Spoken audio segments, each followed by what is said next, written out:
Hi everyone, it's Lynnea for ThermOWeb, and this week ThermOWeb is collaborating with Sassy and Crafty. So you're going to see myself and the rest of the design team bringing you some awesome sassy inspiration. Let's get started here. I'm going to start with the Seeing Spots and Paws stencil, specifically the spots portion. And I'm going to be glitzing this up using some black glitz and some of my own glitz. So I have a re-inker here. This is the Simon Hurley Create Gur re-inker. I just needed a brown. So anything brown that you have, if you have liquid watercolor, even like an ink pad that you could smush down on your work surface, I wanted to make black cow spots and brown cow spots because where I live we have both black and brown spotted cows, so I thought that would be really cute. I mixed this up with iridescent glitz glitter gel. You could use either the iridescent or the white. I picked the iridescent simply because I only had a tiny bit left in my jar, and so rather than let that sit for a while and get hard and then having to throw it away, I decided to use it up. So I mixed in a couple drops of that re-inker, and now I'm ready to go. I only mixed up a little bit of the glitz glitter gel because whatever I don't use, I'm going to have to get rid of somehow.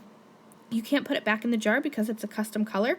So I just mixed up enough I actually got 2 complete panels. The second one was a little bit of a stretch, but I did pretty good, I think, with the amount of glitz glitter gel. So you just need a little scoopful and then mix in your pigment with that.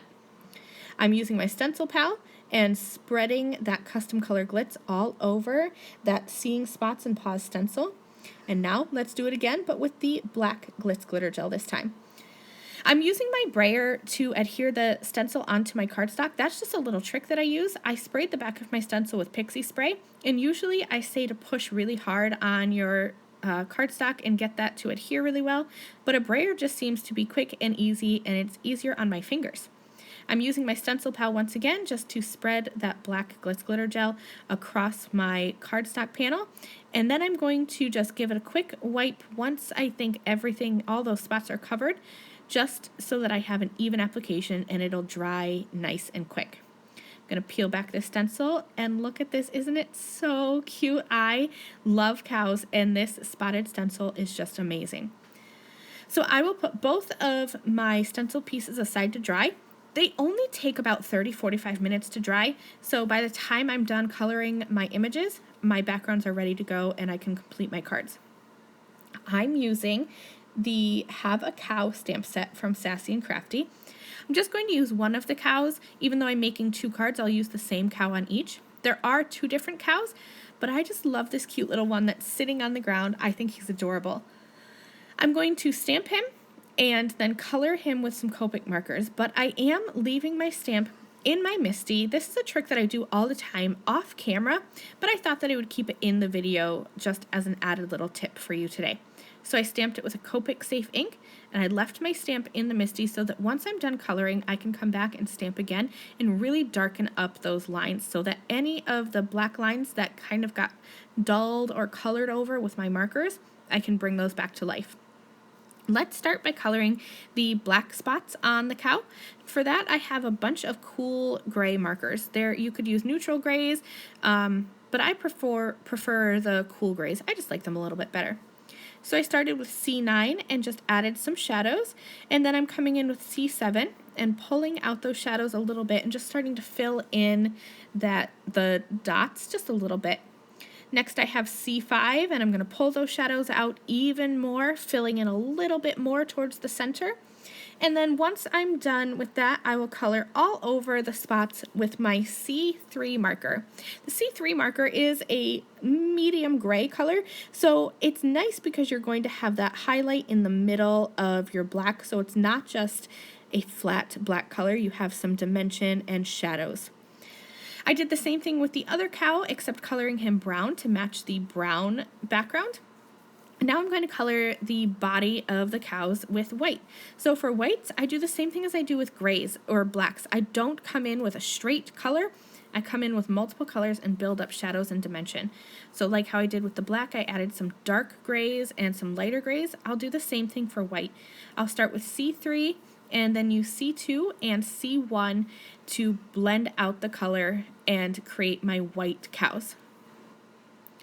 Once my images are colored, I'm going to pop them right back in my stamping platform. Remember, I did not take off my stamp, and I'm going to come in with a super dark black pigment ink and stamp over them. So now you can see the brown cow is not stamped yet. The black one is, and see how much crisper and darker those black lines are once you restamp. It really brings the images to life. My backgrounds are all dry and glittery and sparkly and just wonderful. So I have already cut out my little cows. I hand cut them with my scissors, and I cut out some sentiment strips as well. And I started playing around with arrangements, and I just wasn't loving how I was creating my card. It needed something else. So I found this wreath outline die in my stash, and I'm going to cut it from some flock transfer sheets to kind of give a little bit more texture and a background detail for my cards. So I have two colors of flock transfer sheets here, and I'm sorry for the camera wobble. I keep hitting my camera as I'm reaching for my supplies. I am using Tuscan Gold and Black Velvet flock transfer sheets. So the Tuscan Gold is going to go perfectly with my custom color of Glitz glitter gel background, and then the Black Velvet is obviously going to go on my black Glitz background. You cut the flock just like you would regular cardstock, just straight into the flock, and those pieces pop out just super easily. I'm going to come in with my iCraft Ultra Bond liquid adhesive and adhere these flock circle wreaths onto some vellum. The vellum is just going to dull down the background a little bit and give kind of a shading effect so that my images will pop out against the background a little bit more. I'm using the iCraft Ultra Bond liquid adhesive with the fine tip metal, the metal fine tips. That makes it so that I can add just a thin little bead of glue and I don't have a whole bunch of extra adhesive. So here's how my cards are going to come together. I trimmed around my flock wreath circles so that I could cut away that extra vellum. I'm going to have my cow sitting on top, and some of that vellum in the circle wreath are going to be hanging off the side, and I will cut that off. And then I also stamped and colored up some of these little grass tufts. They are adorable. It kind of grounds the image and gives him a little extra detail. I'm using my iCraft Ultra Bond liquid adhesive once again, hiding it behind that flock die cut wreath, and then I can also add some in the middle where the cow is going to sit. I'll come back and squirt that in a little bit later just to make sure that this is going to hold on tight. Put something heavy on top of that for a second and move on to my second card. Once that's dry on there, I'm going to just use my scissors and trim off the overhang. I used some iCraft 3D foam adhesive squares and strips to add the rest of my elements onto my card. So I'm using the strips behind my sentiment strips, so that's going to give me some even dimension. And then I used the iCraft 3D foam squares behind my little tufts of grass as well as behind my cow to help build up my scene. These are my favorite foam adhesives when I want a lot of dimension. The backgrounds are a little bit simple and they're glitzy and they're glimmery, but they are kind of simple. So I wanted to make sure that my images and my sentiment was really going to stand out. So that's why I like to use those iCraft 3D foam squares, because that's going to give me quite a bit of dimension.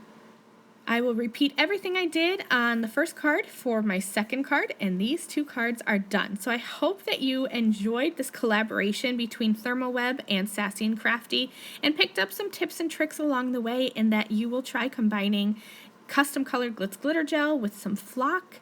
Thank you guys so much for watching. I will see you again really soon. Bye!